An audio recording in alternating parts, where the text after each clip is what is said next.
ભગવાનને બનાવવાની કોશિશ કોઈ દી નહીં કરતા અને જેને જેને ભગવાનને બનાવ્યા છે ભગવાન સમજી જ જાય. અહીંયા બેઠા બેઠા આપણે કથા સાંભળીએ, આમ ઈમાનદારીથી કહેજો. અહીંયા આપણે આ દ્વારકાધીશ મહિલા મંડળ વાળા આમ બાર મોટું જબર ઓલું મશીન મૂકે, ઓલા એરપોર્ટમાં મોલમાં જઈને આપણે ઓલું મોટું મોટું મશીન હોય ખબર ને, લોખંડ લઈને જઈને તો ટું ટું ટું અવાજ આવે.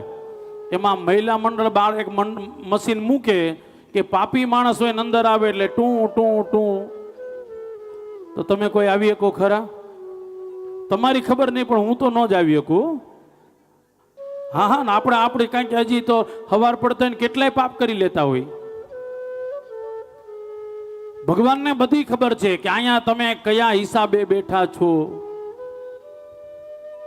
અહીંયા કયા ભાવથી બેઠા છો, અહીંયા શું કરવા બેઠા, બધું ભગવાનને ખબર છે. હા, નિસ્વાર્થ ભાવે બેઠા હોય તો ભગવાન એ જોવે છે. બહુ પૈસાની જરૂર નથી સાહેબ, એટલા માટે બોલીએ છીએ તમે ધરાવો તમે. અને કોઈ એવું માનતું હોય કે અમે ધરાવીને સામે વાળા માણાને રાજી રાખીએ, બિલકુલ નહીં. તમે 1 રૂપિયો પણ ઈશ્વરને આપો છો ને, ઇનડાયરેક્ટલી તમારા માટે આપો છો. બૃહદારણ્યમાં સ્પષ્ટ લખેલું, બૃહદારણ્યમાં લખેલું છે તમારા ઘરમાં એક ફૂલડા વાવ્યા હોય ને, એ ફૂલ પણ કોઈ લઈ જાય એના ભગવાનને ચડાવે ને તો પણ અડધું ફળ તમને મળી જાય છે. તમારા ઘરે તુલસી પત્ર જાજા હોય ને આજુબાજુમાંથી કોઈ તુલસી પત્ર લઈ જાય અને ઈ એના શાલિગ્રામ ભગવાનને ચડાવે તો પણ ફળ કોને મળે? તમારા ઘરે તુલસી પત્ર હતા એટલે તમને મળે છે. એમ તમે જે જે વસ્તુ ઈશ્વરને ચડાવો છો એ બધી જ વસ્તુ ઇનડાયરેક્ટલી ભગવાન તમને જ આપે છે. પછી તમે હારા કેળા ભગવાનને ધરાવો તો ભગવાન સારું ફળ આપે, હળી ગયેલા કેળા ધરાવો તો ભગવાન.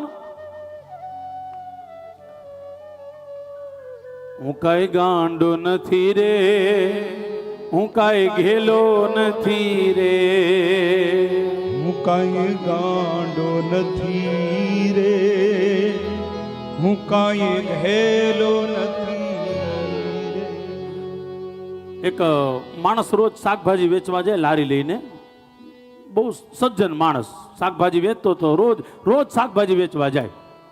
આમ આવી બિલ્ડિંગમાં એકવાર આમ આવ્યો એટલે શાકભાજી વેચતો તો ઉપરથી એક બેન ખોટો દોકડો લઈ અને શાકભાજી વાળાને આપે, 10 રૂપિયાના એક કામ કરો ને રીંગણા આપો ને. ઓલા માણસે જોઈ લીધો ખોટો છે છતાં પણ એને ગલ્લામાં નાખી અને રીંગણા આપી દીધા. આ બેન તો રાજી રાજી થઈ ગયા, ઓહો હો મારો ખોટો સિક્કો હાલી ગયો. આવા તો મારી પાસે ઘણા બધા પડ્યા છે, આ રોજ આવે ને તો રોજ એને ખોટા સિક્કા પકડાવી દો, આને ખબર પડતી નથી. એટલે મજાની વાત જો બીજો દિવસ આવ્યો, વળી ઓલો શાકભાજી વાળો આવ્યો, વળી પાછા ઓલા બેન ઉપરથી નીકળ્યા, નીચે ઉતર્યા, ખોટો સિક્કો લઈને કહે છે ભાઈ આજે કામ કરો ને ગલકા આપો ને. ઓલા જોયું ખબર છે ખોટો છે તોય ગલ્લામાં નાખી દીધો અને ભારોભાર આમ 10 રૂપિયાના જે ગલકા હતા આપી દીધા. ઓલા બેનને પાકો ભરોસો થઈ ગયો આ ભાઈને કાંઈ ખબર પડતી નથી. એટલે ત્રીજા દિવસે પાછા 10 રૂપિયાનો ખોટો સિક્કો ઓલા શાકભાજી વાળાને આપ્યો અને પછી ભાઈએ જોયો મૂકી દીધો, એના બદલામાં બટેટા આપ્યા.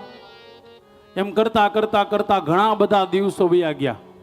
હવે બન્યું એવું, એ જે ઓલો શાકભાજી વાળો હતો ને માંદો પડી ગયો. માંદો પડ્યો એટલે માંદગીનો સમય, અંત સમય, જવાનો સમય આવ્યો. ત્યારે એ માણસે ભગવાનને કીધું, ભગવાન હું જાણતો હતો કે આ ખોટો સિક્કો છે તોય હું લઈ લેતો હતો, એમ હું પણ હાવ ખોટો સિક્કો છું, મને તારા શરણમાં લઈ લેજે. ક્યારેક આપણને બધી ખબર હોય કે મારી જેવો દુનિયામાં કોઈ પાપી નથી, પણ યાદ રાખજો પાપી માણસનું પણ ધ્યાન ભગવાન રાખે છે. દ્વારકા વાળો કોઈ દી કોઈ એમ નથી કેતો તમને મને કે તું પાપી છો કોઈ દી દ્વારકા નહીં આવતો, તું પાપી છો કોઈ દી ગંગામાં નહીં નાતો. બાપા મહેરબાની કરીને હંમેશા યાદ રાખજો, સુખી થવું હોય તો તમે જેવા છો ને ભગવાનની પાસે એવા જાઓ. કોઈને દેખાડવાની, હું તો હરેક કથામાં કહું, કોઈને દેખાડવાની જરૂર નથી. હું આ કરું છું અને આખા ગામને દેખાડશો તો તમે જ હેરાન થાઓ. આજે તકલીફ એક જ છે, દેખાડવાનો જમાય. બાજુવાળાએ હારી હાડી પહેરી એટલે મારે પહેરવી જ છે, પરિણામે ઘરવાળાને બિચારાને ઊંધોડો ઉધડો લઈ લ્યો. હંમેશા સુખી થવું હોય તો મારું જીવન છે, મારો પરિવાર છે, એને અનુકૂળ થઈને રહો. અને ભગવાનને એ જ ગમે છે. પહેલા કે બીજા દિવસે જ કીધું તું કે અંદર છલ કપટ કામ ક્રોધ કાંઈ નહીં હોય તો ભગવાન તમારું ને મારું ડાયરેક્ટ સ્વીકાર કરી લેશે. મોહ કપટ છલ છિદ્ર ન ભાવા નિર્મલ જનમન સો મોહી પાવા. ભગવાન કહે છે કેવો વ્યક્તિ મને ગમે છે તો કે જેના મનમાં તલભાર પણ કપટ નથી. ભગવાન પાસે જવું હોય તો આ 2-5 માળે કે 15-20 કથા સાંભળવાથી ભગવાન પાસે ન જવાય હો, બિલકુલ ન જવાય. મને વ્યક્તિગત પૂછતા હોય ને તો ન જ જવાય. એની માટે તો અંદર 1% પણ કપટ ન હોવું જોઈએ.